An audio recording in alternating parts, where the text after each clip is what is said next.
کیونکہ اللہ تبارک و تعالیٰ کی ذات اس بات سے بالکل ماورا ہے، وہ کوئی جسم نہیں ہے.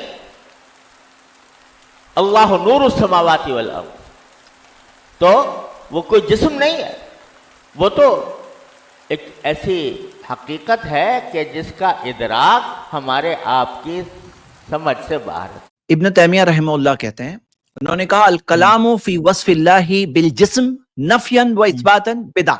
وہ کہتے ہیں کہ کلام اللہ تعالیٰ کی صفت کے تعلق سے، جسم کی صفت کے تعلق سے نفی کرنا یا اس بات کرنا، یعنی کہ نیگیٹ کرنا یا کنفرم کرنا، یہ دونوں کے دونوں بدعت ہے.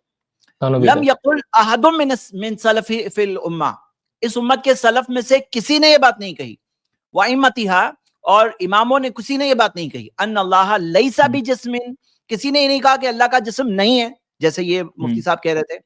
کما لم یقولوا ان اللہ جسم، جس طرح انہوں نے یہ بھی نہیں کہا کہ اللہ کا جسم ہے. تو ہم جسم ہے بھی نہیں بول رہے ہیں، جسم نہیں ہے بھی نہیں بول رہے ہیں. ہم کیا کر رہے ہیں؟ جو چیز اللہ تعالیٰ نے نہیں بتائی اپنے تعلق سے، وہ ہم کیسے بول سکتے ہیں؟ بھئی جیسے آپ دیکھ سکتے ہو، میں نے ایک کریم کلر کا یہ سوٹ پہنا ہے، آپ بول سکتے ہو کریم کلر کا سوٹ ہے کیونکہ آپ نے دیکھا. اللہ تعالیٰ کو تو ہم نے دیکھا نہیں ہے. تو جو اللہ تعالیٰ نے اپنے تعلق سے بتایا ہم وہی کہیں گے تو کیا کافی نہیں ہے؟ ہم اگر وہی کہیں اور وہاں رک جائیں، جو اللہ تعالیٰ نے خود کے تعلق سے نہیں کہا ہم وہاں رک جائیں. ہم کیوں کہیں؟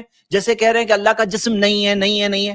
معلوم ہے یہ کیا مثال ہے؟ کتنی اچھی مثال امام حماد بن زید نے دیا. وہ کہتے ہیں جہمیوں کی مثال ان لوگوں کی جیسی ہے کہ کوئی کہے کہ بھئی ہماری زمین پر ایک کھجور کا درخت ہے، پھر ان سے کہا گیا کہ اس کے پتے ہیں کیا؟ تو انہوں نے کہا پتے نہیں ہیں. پھر ان سے کہا گیا کیا اس کی شاخیں ہیں، برانچز ہیں؟ کہا نہیں، شاخیں برانچز بھی نہیں ہیں. پھر کہا کیا کھجور ہے کھجور؟ تو کہا کھجور بھی نہیں ہے. پھر کہا کہ کیا تنا ہے تنا؟ تو بولے نہیں تنا بھی نہیں ہے.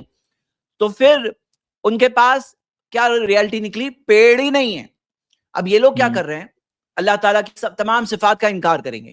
ہاں اللہ تعالیٰ یہ نہیں یہ نہیں یہ نہیں، جسم نہیں. پھر کیا بچ گیا؟ ایک طاقت ہے، ہاں ایک طاقت ہے، ایک انرجی ہے. پھر کیا ہو گیا؟ اب انکار کے بہت قریب پہنچ گئے، اللہ کے وجود کے انکار کے وہ بہت قریب پہنچ گئے، کیونکہ اللہ کے انکار میں تمام صفاتوں کا انکار کر دیے. اب کیا ہوگا؟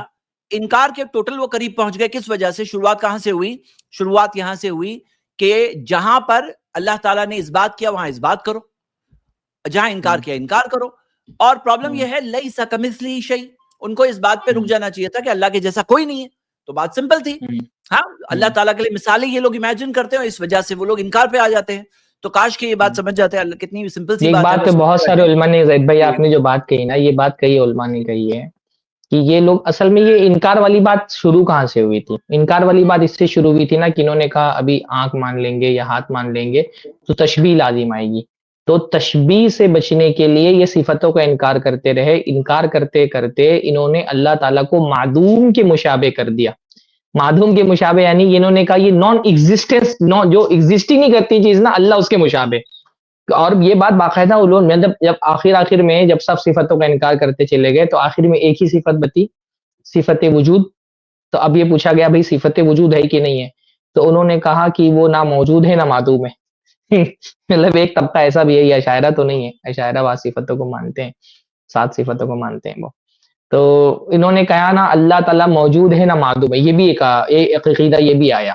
ایک بعض گمراہ غالباً کرامیہ اور کسی ایک فرقے نے یہ کہہ دیا کہ اللہ موجود بھی نہیں معدوم بھی نہیں ہے، تو ہر صفت کا انکار کر دیا. تو انکار کرتے کرتے وہ پھر اللہ تعالیٰ کی ذات کے انکار تک کے پہنچ گئے. اللہ تعالیٰ رحم فرمائے. اس کلپ کی فل ویڈیو دیکھنے کے لیے ہمارے چینل پر ضرور آئیں. آئی پلس ٹی وی نے ایک نیا یوٹیوب چینل شروع کیا ہے جس کا نام ہے آئی پلس ٹی وی اختلاف کا حل. اس چینل پر صرف اختلافی مسائل پر ویڈیوز آئے گی، لیکن دلائل کے ساتھ اور بھائی چارگی کے ساتھ. آپ کو میں دعوت دیتا ہوں کہ آپ بھی ہمارے اس چینل کو سبسکرائب کریں، ہماری ویڈیوز کو شیئر کریں اور نوٹیفیکیشن آئیکن کو آل سلیکٹ کریں تاکہ آپ کو ہماری ویڈیوز کا نوٹیفیکیشن مل سکے. جزاک اللہ خیر، والسلام علیکم ورحمۃ اللہ.